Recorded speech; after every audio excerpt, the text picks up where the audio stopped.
Here, cats available. Hello, everybody. Hi, welcome in. I'm just here to hang out for a little bit. Haven't been live for a bit. This is my usual spiel when I start a new live. Feel free to ask me anything. Thanks. Hi. Oh, hello. How's it going? How you feeling? Hi, cat. Actually, remember to send it to you this time. It's the first thing I did.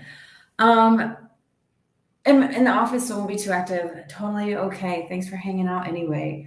Looks like it's 11:36 a.m. Pacific time. It is 7:30 p.m. for me, and I have to work in a little bit, so I have a little window of time where I just did a coaching job and a coaching job. I don't know what to call it.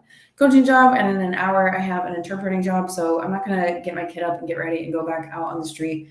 So I have time to hang out. These are my last couple of days of being overseas. So pretty soon I will be back in sort of a more normal time zone, have more ability to come and answer questions and things like that. But anyway, as usual, you can ask me absolutely anything. Usually we do talk about abuse. That's kind of what I'm here for. Before we begin, what should I say? Oh, there's a new podcast episode available today if you're a podcast listener. My podcast is called It's Not All Rainbows. And today's podcast is about physical abuse. I talk about what exactly is physical abuse. What is it? What qualifies as physical abuse? Why don't we all know this? Sorry, I'm about to make a real quick little coffee here. I was going to make it before I began, so sorry about that little in your face. Love your videos. In the process of leaving an abusive relationship, and wow, it sucks. It really does suck. I'm proud of you for working your way out of it. I know it's a long and difficult journey. Nobody would ever ask for what we go through when we're with abusive people or when we're leaving abusive people. Um,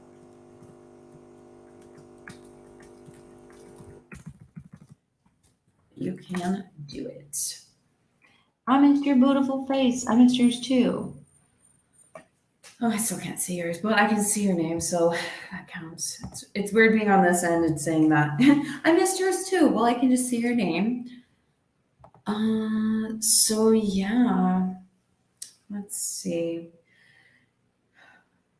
What was I going to talk about? I feel like there was something I was like really amped up about.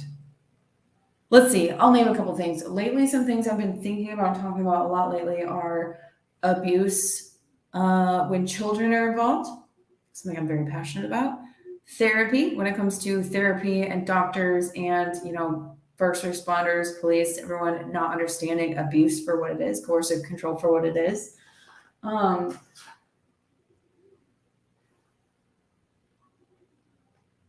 and there's one more thing. Oh, I just made a video about LGBTQ abuse and how abusive people will try to control your label, your preferences, how you look, how you feel, all the things, which is not okay. So if any of those things sound interesting to you and you want to ask a question about that, ask away. If not, I mean, it can be anything else. I'm just kind of here.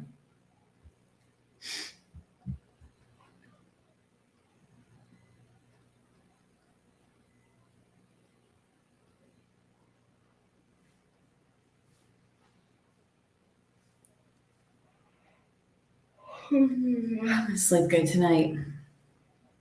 I got burnt the other day, and it was not fun. I'm in the process of leaving, moving out, and have a child who loves him, and he's already dating the neighbor. The neighbor was an easy one, wasn't it?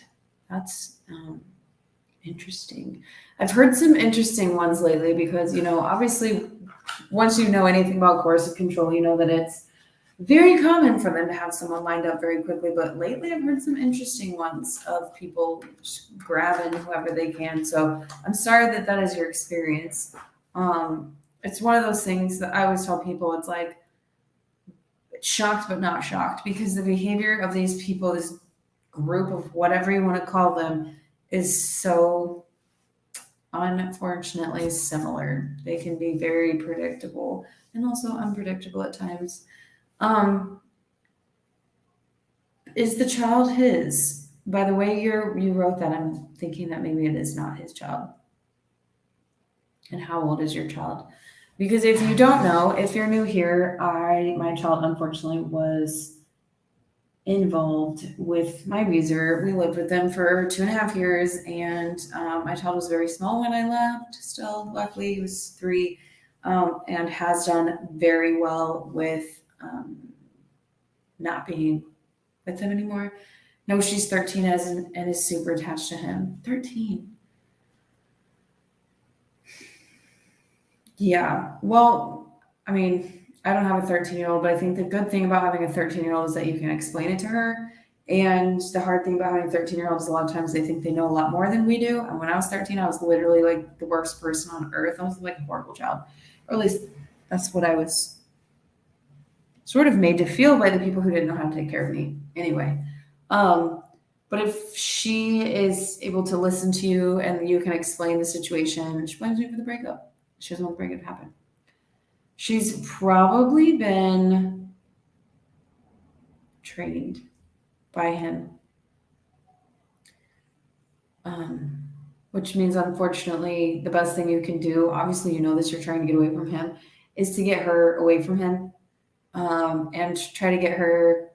The best thing to do would be to have a third party, like a therapist or somebody who understands abuse, who could talk to her, because again, 13-year-olds don't like to listen to their moms, especially if they've been brainwashing into their moms. And then the therapist can explain things. Predictable unpredictability is the worst. You know it's coming, but how? What form are you going to encounter? Exactly. And it sucks because, a lot of people, the other day I tweeted something like, if you're a survivor of coercive control, there's a massive chance that even if you've been free for a while, you haven't heard from them for a while, that they'll pop back up. And someone was like, what? Well, that's really, you're just trying to scare people. Like, we're just supposed to live in fear. You don't have to live in fear. Obviously, when you first leave, we're kind of walking on eggshells still, because we've been walking on eggshells for years. We don't have to live in fear. Eventually, we can take their power away from them and still know that there's always a possibility that if something weird happens, it was probably them. And that you might. The thing is that eventually we can take their power away. So let's just say, for example, the person's in jail. They're in jail, and you haven't heard from them in a year, and you're kind of like, there's a possibility that they'll call because I have an anniversary coming up, and I'm not going to worry about it. I will be prepared that that might be something that comes up. But I'm just going to go throughout my daily life. Obviously, it's not that simple when you first leave because you're still scared. You don't want to hear from them. You're not sure how your body will react if you hear from them. But eventually, the predictable unpredictability is just kind of like, I'll tell you right now, someone's been messing with me for the past month or so. And I was kind of like, could be them, but like, it's probably just a coincidence. But the list of things continues to grow. So it probably isn't a coincidence.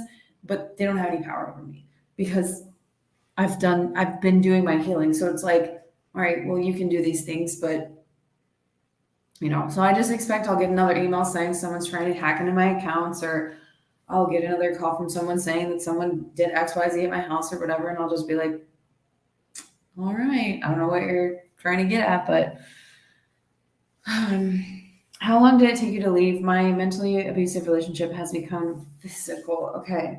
It took me a long time to leave. I always say that 2021 was my year of leaving because it was early 2021 that I started to be like, yeah, I don't think that this is okay. Like say February, March, and I went no contact in October. So that took a long time just in and of itself. But even before that, I was being physically abused within a couple of weeks.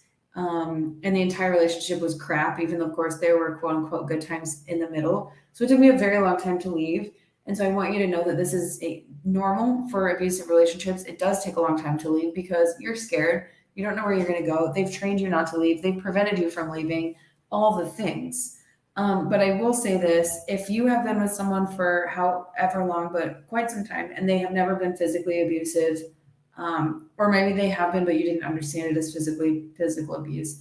If someone becomes physically abusive with you after some time, know that they most likely are not going to now never harm you physically again.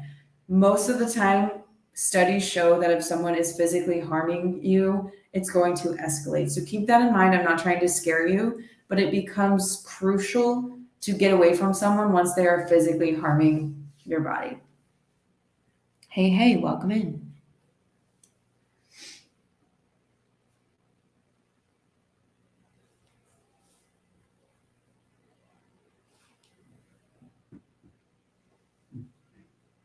I hope that answer helps.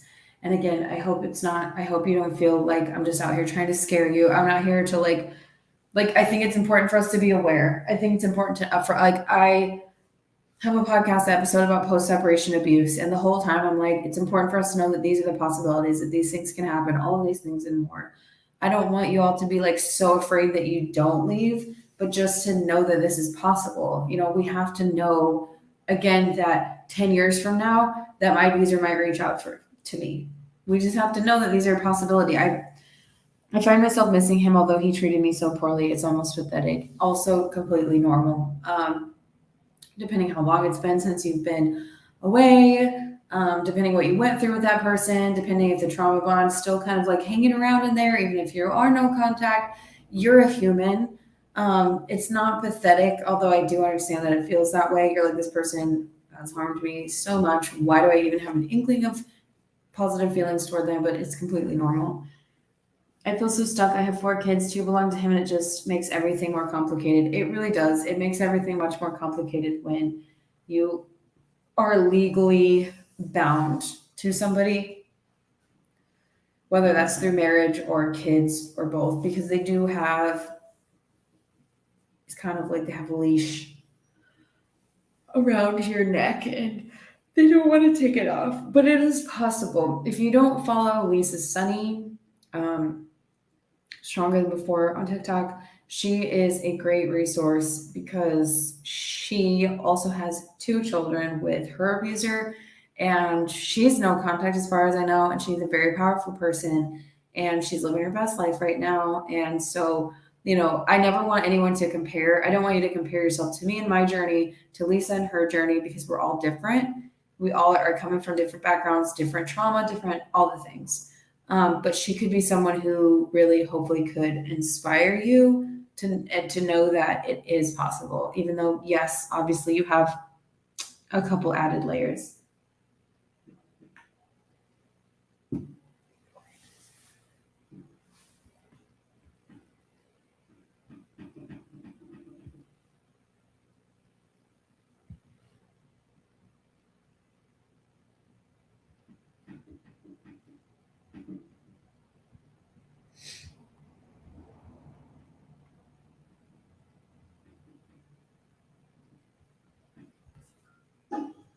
Exactly. I feel like a puppet. You are a puppet. You're not a puppet, but you are being used as a puppet. So yeah, it makes sense that you feel that way. You just want to get out so badly, and this person is running the show, and that is how it goes. And it's very unfortunate.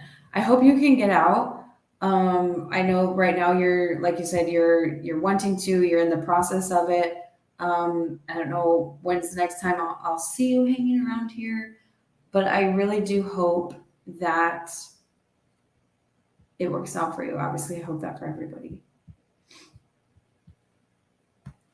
Do you know generally what rights fathers has if his name is on the birth certificate but we aren't married?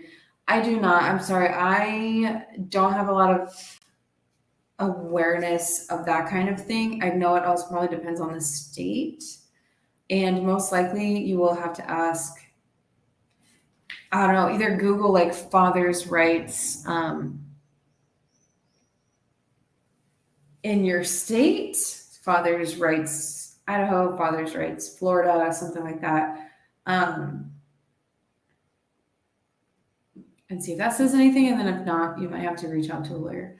I love you. I'm sending all the best love. Thank you so much. Thanks for popping in. Love you too. You are awesome. So glad you're here. You're so pretty, totally off subject. Oh my gosh, thank you. It feels really nice because, I am so much more confident than I ever was, but I have also aged a lot in the past year. I feel like I was aging and then I left and all of a sudden it caught up with me. So when I was logging on, I was like, oh man, okay, well, we're doing this anyway. So thank you. I try not to need validation or anything, but that was very kind of you. So yeah, also over the last, like, since I've been healing last year or two, I've been learning to just like accept compliments rather than be like, stop it. No, you're the pretty one. Like, we've all been trained to just, someone's like, you did a great job at the art show that you just put on, and you're like, oh, my art's just terrible. When really you should just be able to be like, yeah, thank you. I like my art. I worked hard on it. Preach on the aging. The abuse will age you so fast. And the thing that sucks the most about it is, like, I haven't seen my abuser, but I'm sure they still look 20, because abusive people don't age like we do because they're not stressed. They don't have their cortisol levels through the roof for years at a time. They're not freaking trauma bonded, constantly dysregulated, whatever. They're just like, yep, I'm ruining your life. I'm going to go drink a beer. Like, I'm also, there's genetics, right? Like, I come from a family of gray haired ladies. My grays, they're hidden right now because my hair is back. But if I put my hair down, I'm not going to compare myself to my sisters, but I have 2 older sisters who, like, honestly, I know I have more gray hairs than them, although I'm not sure their relationships are that amazing either. But, like, honestly, I've just aged so much in the past year, and mostly I'm okay with it. I'm 35. I'm going to be 36 soon. But every once in a while, I'm like, that's not really that fair, is it? Like, what would I look like right now if I hadn't had so much freaking trauma to have to sift through? Who knows? Maybe I would just be the same. I don't know. Probably not. Well, I don't know how old you are, but you look 28. I'm 24, and I get told I look 17. Oh my gosh. Thank you. I know. I'm just like so young. They don't have autoimmunes because of stress. No, they really don't. I may look young, but my stress. I think I know what you're saying there. Okay. In Texas, they have rights. We aren't married, but we have a divorce decree. Oh, goodness. Okay. He has just state regulated rights, first, third, and fifth weekend, etc. Okay. You're beautiful. Oh, thank you. I am from England, and there's a wonderful group called Women's Aid. So supportive. They run a course called the Freedom Program. It raises awareness of DV and how you can recover and move on. I wonder if they have that in other countries. It helped me massively. All free and confidential. I do not think we have that in the States. There might be a program here and there where that is a thing, where they have like a special program for survivors of DV, but it's not free and confidential. Like, okay, I'm sure there's stuff like that, but like what you are talking about is this like program in England. I don't think we have that. I'm sure other countries do have. There are probably a couple other countries who have a couple things, but yeah, we don't have that. Would be great if we could. If I had all the money in the world, we would have that. If I could just do something. But I do not. Thanks for the likes.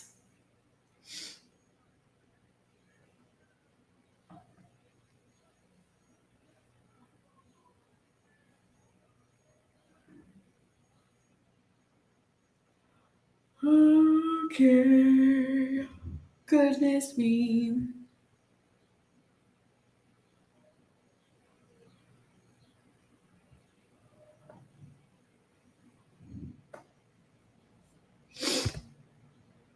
I was just going to multitask really quick.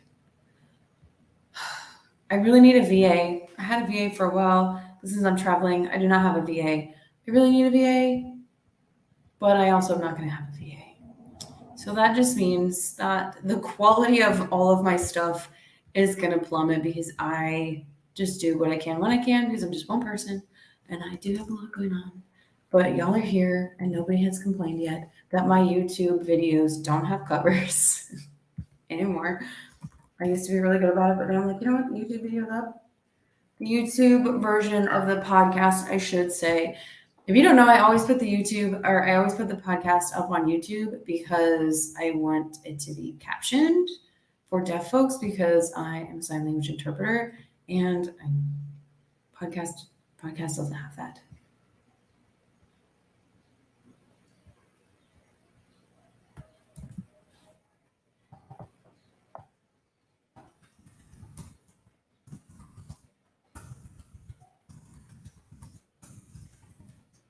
Three most recent podcast episodes. What's yours is theirs, stonewalling, and is this physical abuse?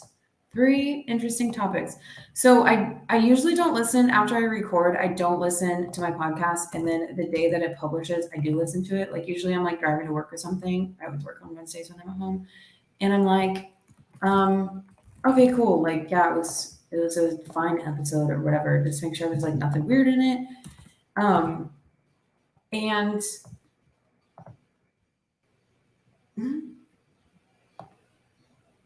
why am I missing an episode? Oh, there it is. Okay.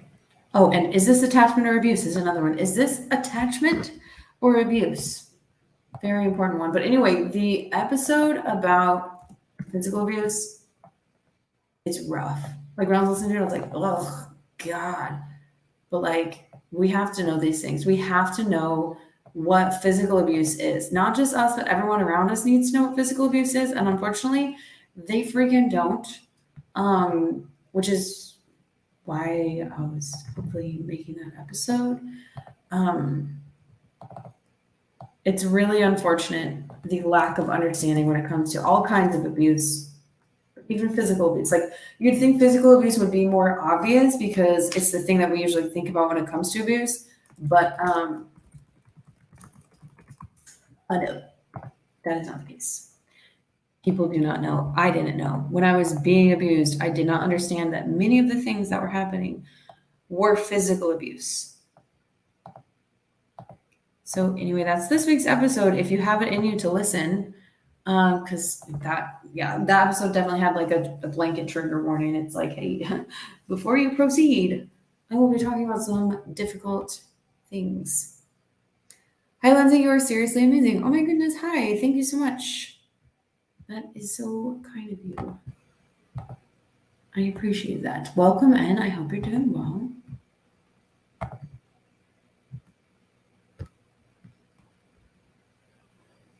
Pew, pew, pew, pew, pew. I'm gonna try to put some covers on my YouTube videos while we're hanging out. What is your podcast called, please? Thank you. It's called, excuse me, it's called It's Not All Rainbows. And like I said, it's on Apple Podcasts. It's on YouTube. You can just go to my regular, you can just type in It's Not All Rainbows. I need to change how I have these things labeled. And it's also on Spotify. So thank you for asking.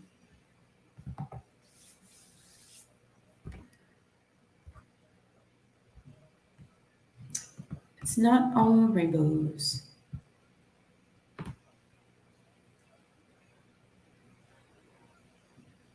Okay, I'm fine. I can't go to sleep anyway, so it's only 8 o'clock.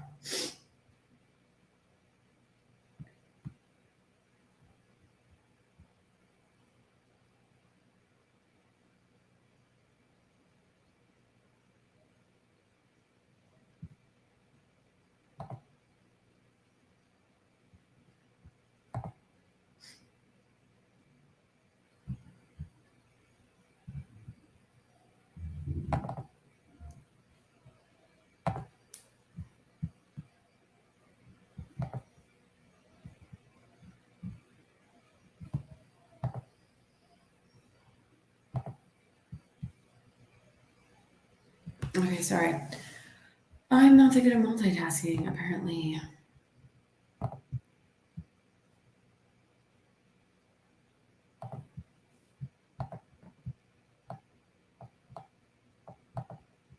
That's cool. I'm just gonna sit here. 77, stonewalling. Episode 77. We're getting up there. We are getting up there. What should I do for my 100th episode? Oh, there's a bug in here.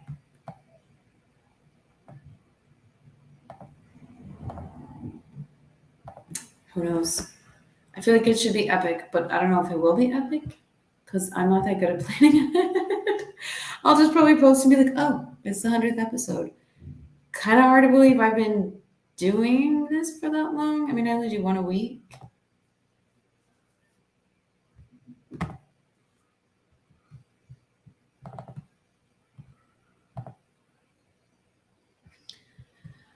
What else, y'all? What are you struggling with? What's something that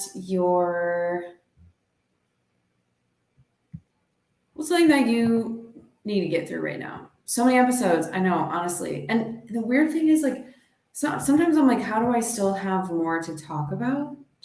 I do. And then the other weird thing is sometimes I scroll back through my episodes and I'm like, oh my gosh, like that was a good episode. And that was a while ago. Like, I can't believe, a year ago I talked about this. Like a year ago in my healing, I talked about this like in this podcast. It's a weird thing. It's a weird journey to be on, but a good journey for sure. I think this is almost a never ending topic, sadly. That's 100% correct.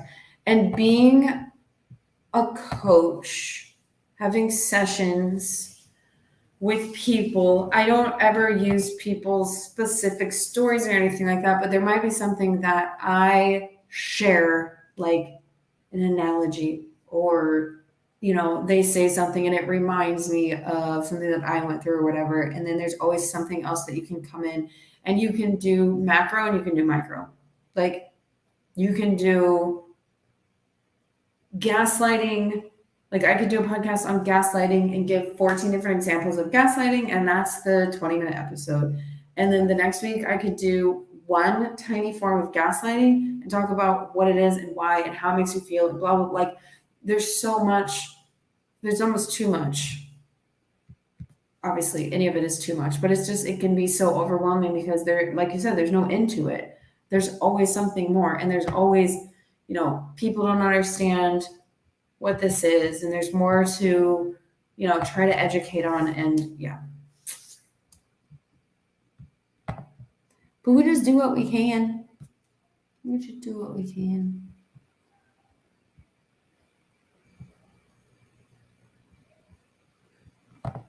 No, I'm not going to do an Arby's collab. Thank you.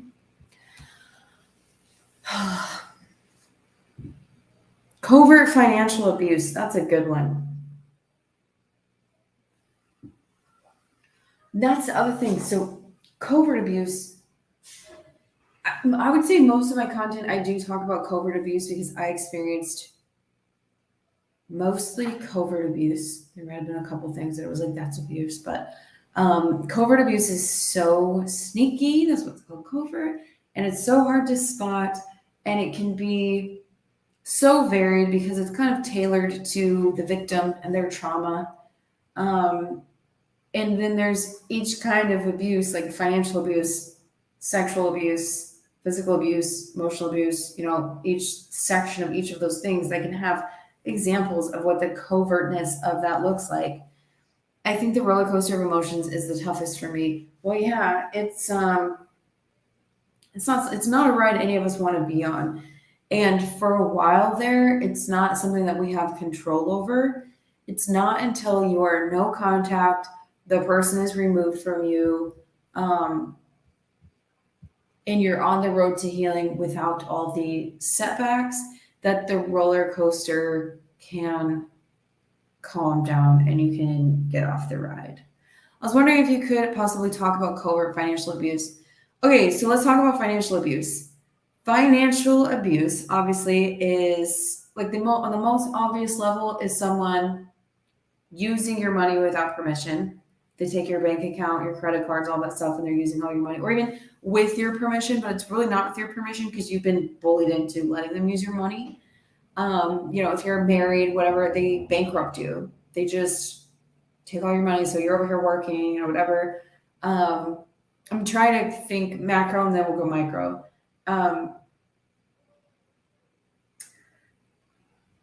Controlling, so they're the only one working, you're not working, so they're controlling all the finances and they're not letting you, like, they're micromanaging you and what you spend. And some people will justify that. Most of the time we see that with men being the breadwinner and women not. And so a lot of people will justify that, well, if you're staying home, and he's doing all the work, like, you should be really grateful that he's sharing his money with you. But you know what? You're also a person. You're maintaining the house, you're maintaining the children. And while, yes, it needs to be talked about, like what you're going to do with this one income that you have, nobody should be being controlled in any way.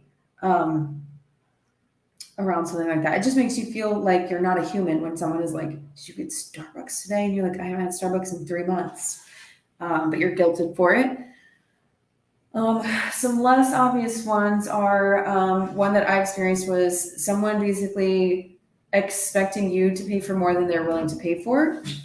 So you go out to eat and they kind of just like you got it, and it happens, over and over and over again. And you kind of start to be like, oh, like it seems you're kind of like, is this really happening? Am I making this up? Am I being too sensitive? Is this really an issue? Am I okay with this? Maybe I make a little bit more money, so maybe that is okay, but it's starting to feel weird. Or like, I'm getting hungry. I need a snack. My abuser and I moved in together, and I was the one buying towels. I was the one buying the trash can, the shower curtain, all the things that we needed. And eventually you get to a point where you're like, why am I paying for all this? Because they're sneakily not paying for anything. They're just not doing anything with the hopes that you'll go and do it, and then you're the one with $500 less in your bank account, so they have theirs. I would argue that if you both have a vehicle and they want to drive your vehicle all the time, so it's using your gas, you're paying for wear and tear on your vehicle, and theirs is not, that's financial abuse because they're taking advantage of your money.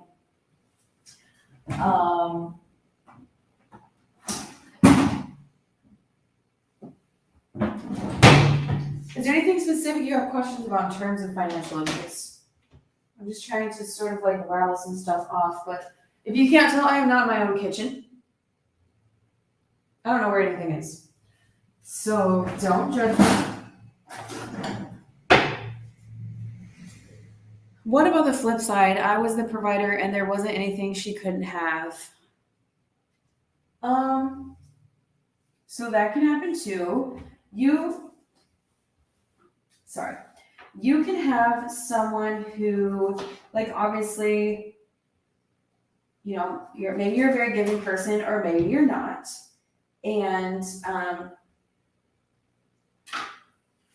the person so I will use me as an example.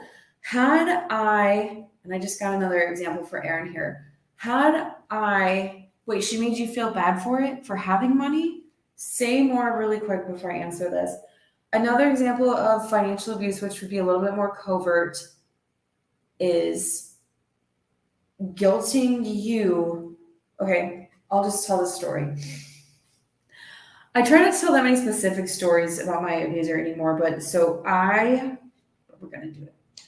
I had a much greater income than them, and because of the situation of them letting me pay for more things, sort of taking advantage of me, we moved out and I was like, why am I working so much and not have any money? All of a sudden I was like, okay, yeah, we're paying for everything equally. They kicked back and I was like, if you want to live with me, we're doing 50-50 because we're not married. I don't have any, that was the one boundary that I set and kept for the entire relationship, even though I did buy them a lot more gifts than they bought me, but I was basically trying to buy their love, which didn't work.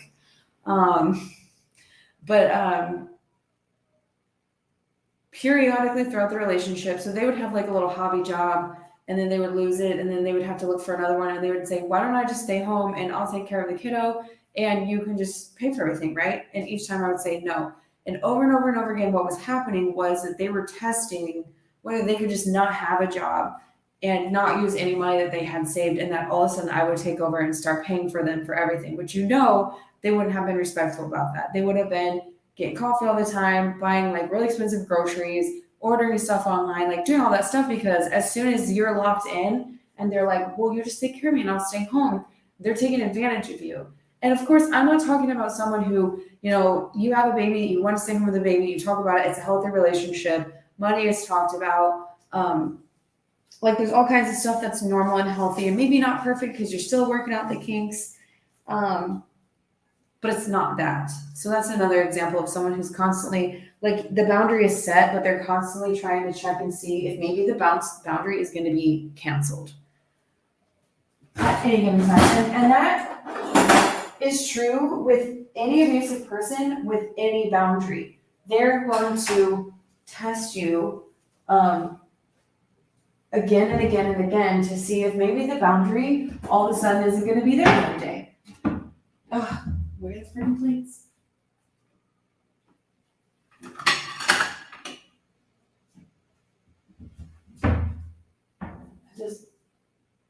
smell the plate because I want to make sure it's clean, so don't judge me. TikTok, you can't see that. YouTube, hi, you guys smell the plate. Just want to make sure it's clean. Something smells really weird in this apartment, and I don't know what it is, but it's really old. It's probably mold. Probably not great. This is what we get when you travel. We're only here for one night, so it's all good.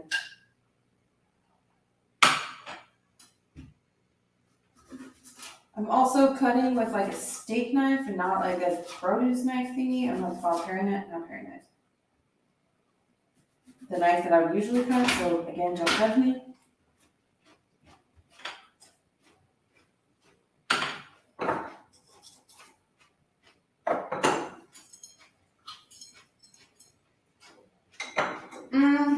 Sorry about the chewy noises, but I got really hungry. Borderline hangry. I don't think she took advantage of me during the marriage, but obviously through the separation I do. Ooh, cucumber. Yeah, we walked into the store and my son wanted a watermelon. We had a half watermelon. I didn't want to cut it, so we just got spoons and dug into it, and that was our afternoon snack. And I just saw this cucumber, and I was like, I had to have cucumber. I haven't, like, I've had vegetables when I go out to eat and stuff like that, and it was like a 2-week period when I was eating a lot of salad because we were staying in one place for 2 weeks, and I just had salad every single day, and it was so good. Carrots and tomatoes and just all the fresh veggies. But lately we've been moving around like every 2 days, maybe 3 days. Tonight's just a one-night stop. We're almost done. And I haven't had any just like fresh veggies. When I'm at home in Washington, I always have at least carrots.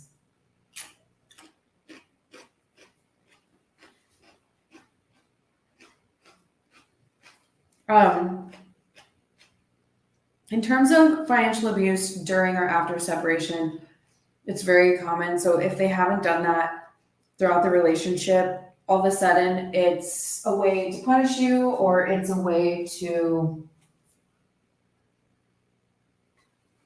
check in my time. I have to work at 1:00 and I have to go set up my station because I'm interpreting. So we're still gonna have time. Anyway, also it's a way to punish you, or it's a way to keep you on the line for something like, oh, you've been paying for the phone bill and I can't afford the phone bill, so you need to keep me on the phone bill because like if I don't have a phone, I won't be able to contact my family and I won't be able to get to work on time, and so they're keeping you on the line for something, or you all of a sudden you owe them money, or they owe you money but they don't have the money yet, or there's just always something that maybe wasn't coming out much at all during the relationship, but all of a sudden it's a huge issue. Or just different and you're noticing it. Radish, cucumbers, broccoli, and pepperoni is my snack. Pepperoni. I really like to make snack trays, like not charcuterie boards because that's too fancy. It's literally just a bunch of like that. Pepperoni. I like olives a lot, but that's actually, it reminded me of this. I don't know why it's called this. There's no pepperoni in it. So I don't know why it's called this, but it's like stuffed peppers with olives, and it's going to be really good. We're having snack trays tonight. I have raspberries, Spanish ham. Her excuse was I took care of everything when we were together. But see, that's... As soon as you're not together, that doesn't matter. And you know what? I'm not going to sit here and be like, I'm such a better person than her or anybody or whatever. But like, as soon as I wasn't with my ex-husband, who was the breadwinner because I was staying home with our son, I went back to work. I left our son because I was like, I'm leaving this relationship. And I didn't take one pretty penny from him after that. Besides like what we agreed to divide upon whatever. But I wasn't like, well, you've been paying for my car, my whatever this last year because I've been home with our son. I just was like, all right, I'm choosing to leave. So thank you for everything so far. Also, I had worked a lot before that. I had my own, I have a good career. I was able to, it would be different if I was fully dependent on him and like didn't have any career or whatever. But that's like a healthy relationship where two people are being reasonable. It wasn't a healthy relationship, but you know what I'm saying. Not toxic or abusive one.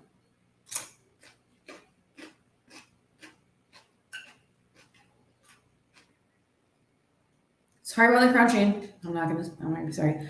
Oh my god, that's a tiny cute cup. So if you don't know, I only drink espresso. I do not drink, okay, I will drink coffee. I actually only drink decaf now because I accidentally quit it when I think I got the flu at Christmas time, and I got through like the withdrawals.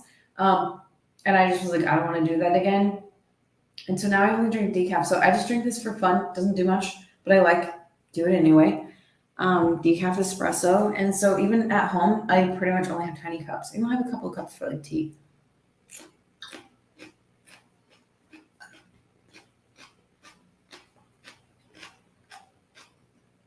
Just a few more weeks for me. What was I going to say? Finish line.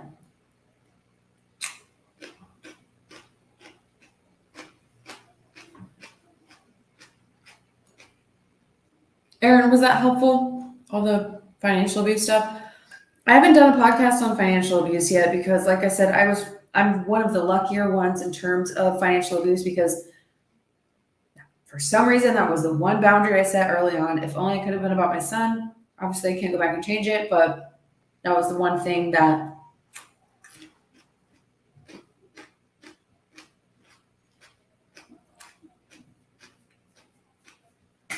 got lucky with. My ex-narc was fully dependent on me and he never worked, always acted like the victim. They always do. They always are the victim. They're the victim when you first meet them. They got that sob story. They need you to save them or feel sorry for them. They're the victim when you leave. They're doing that all on purpose. They got to stay the victim. They're going to be the victim for the rest of their lives when really they're the ones out here ruining everyone's lives. He always had access to my finances and all my passwords. Oh. That's also financial abuse. And actually, that's financial abuse because it pertains to finances. But so because a lot of people will argue with me when I say stuff. When, say you and I, whoever you are in a relationship and we have a healthy relationship. And so we know each other's phone login. You okay? And we share a couple passwords for a couple things, like whatever. I don't think that people should have everything shared. I think people should have some of their own shit and some privacy, because there should be trust in relationships, right? But like my ex-husband and I, we knew each other's phone codes, whatever. And I never one time checked his. I don't believe he ever checked mine. Neither of us had any reason to. It is abusive to insist that someone has your passwords. And like, so for example, I can remember a time that like I changed my password just because like I knew they were going through my phone, there wasn't anything there, but like I was trying to break up with them and whatever. And they're like, you change your password, why'd you change your password? Like, our phones are our phones. We should be honest people and our partners should be honest people. You hungry? Yeah, I'm looking for this. You're looking for a cookie? Try the blue chair. I'll make you a snack tray in a second. But yeah, insisting on having access to your computer, your phone, all that stuff is abuse.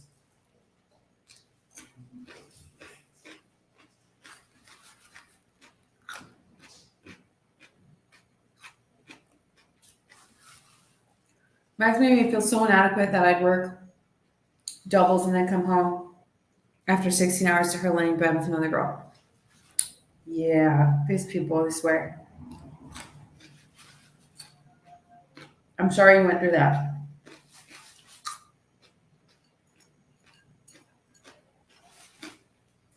You have a great one. Thank you for everything. Thank you, you too. I'll probably see you soon. Attempting to separate from a narc currently after 14 years, married 9. He's also happy but still not leaving the house. I am so hurt, mad that I can't speak to him without crying. It's clearly putting our daughter in the middle, and I don't know where to go from here.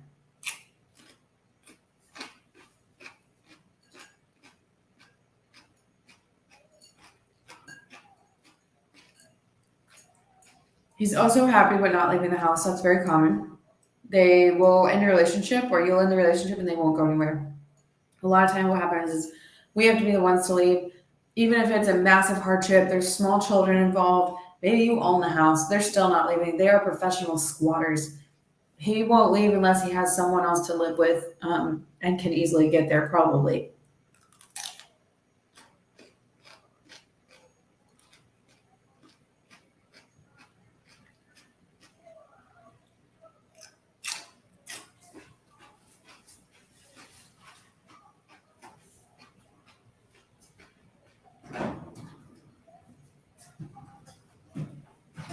And putting your daughter in the middle, again, this is, I would say that whenever there's abuse involved, that is what happens with the kids. Even before you leave, even when things are quote unquote good, the children are always in the middle because the abuse is happening, and children are always co-victims and survivors of the person being abused. Anything tiny is amazing. I'd love to hear you talk more about it. You're very good at not making it about who is bringing in the money and who isn't, but rather about power and control. Yes, I try to do that. And the other thing is that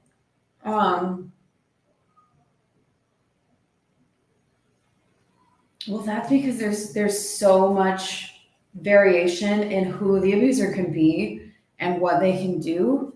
And there's so much misconception about that. And also because, like, yeah, I don't know. I don't know if I'm in the mood for that right now. I don't know if I'm in the mood for that. I thought I wanted it earlier.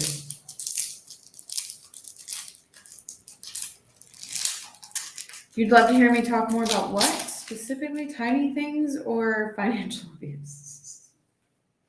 Because I can do both.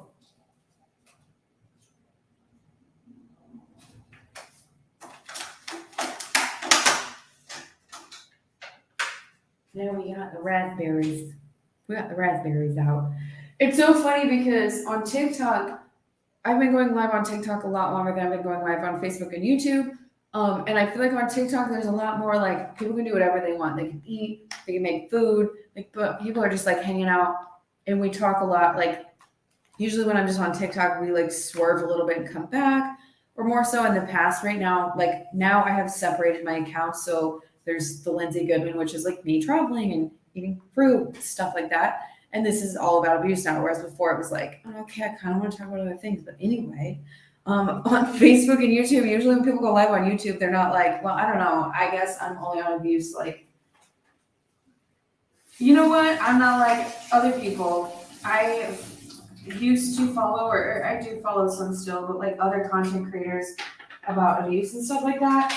And they're so much more quote unquote professional than me because they have a good setup, and they got their mic, and they got their light, and they only talk about abuse. And I'm like, you know what? I have ADHD. I'm a mom. I'm hungry. I travel. There's so much more to me. So I'm usually live in my car. I'm usually just like, whatever. It's fun. Then we got the jamon. Is this actually jamon? I don't know. It's probably not the highest quality because I got it at Aldi. I have no clue how to get out. I'm never by myself. He has his own company, and I have to go to work with him unless I have his kids for the weekend to watch so he can work. I need advice. Cool.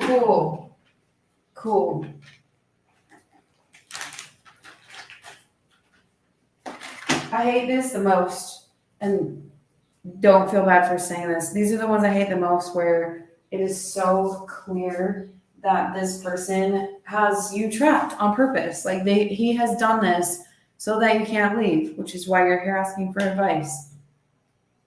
Like, he's literally set you up so that you have not one moment away from him, and he's running your life and how you're going to live it. 1 second, sorry.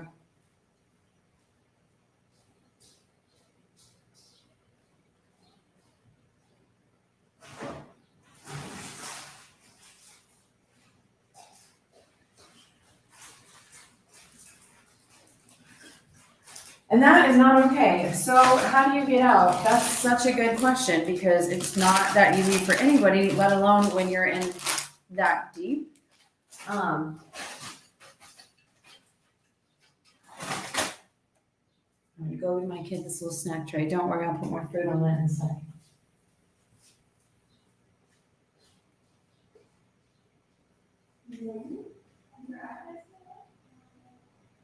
Oh, no, no, okay. All right, let's look at the long as the actual work.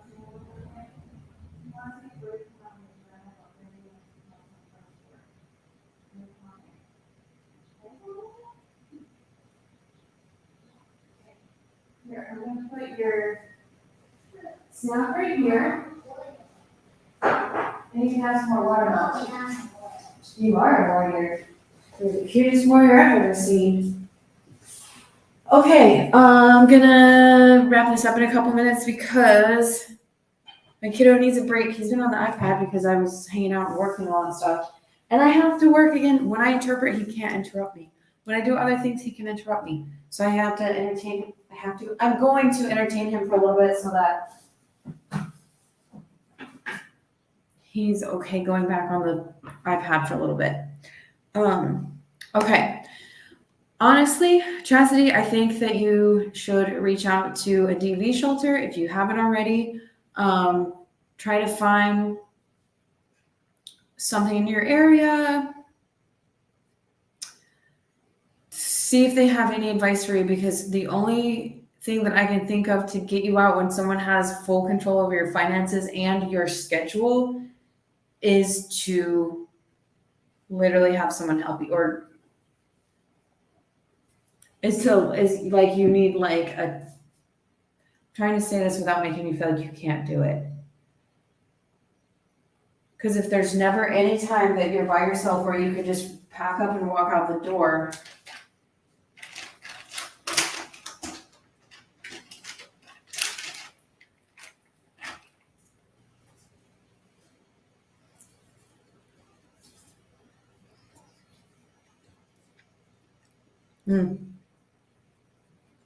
I think it requires planning because you're not going to be able to have an open conversation that you want to leave. Plus, yeah, no, not at all. And if you want to leave an abusive person and you think that you're not going to be able to get out, definitely don't tell them that you want to leave. Don't tell them that you want to break up. Don't tell them any of that because they will fight you in many ways. Plus, another thing I hope you do a podcast about is child custody as an abuse method. I read the most horrifying story the other day. Oh my gosh, I want to know. I could probably do that. Definitely a thing. I would probably want to have someone come on the podcast with me who has more experience with that and interview them because mine was used as a pawn. They tried to use him as a bridge to keep us in contact, the dog as well, which is very common. Let's just share the dog. I'll have her on these days. You'll have her on these days. Very common. Please don't do it. It's a trap. But I would like to talk to someone who has been through the custody situation or is an expert on the custody situation, which I'm really thinking about someone right now. Okay, I'm gonna go so I can finish my snack with my kiddo and get ready to set up for my job later today in like 30 minutes. Thank you so much for hanging out with me today. Like I said, we're heading back to the States in like a week or so. I don't even know what day this is. So I will probably be around more, making a little bit more content, just being available. So thank you for hanging out and go do something nice for yourselves. Go drink some water. Okay, bye.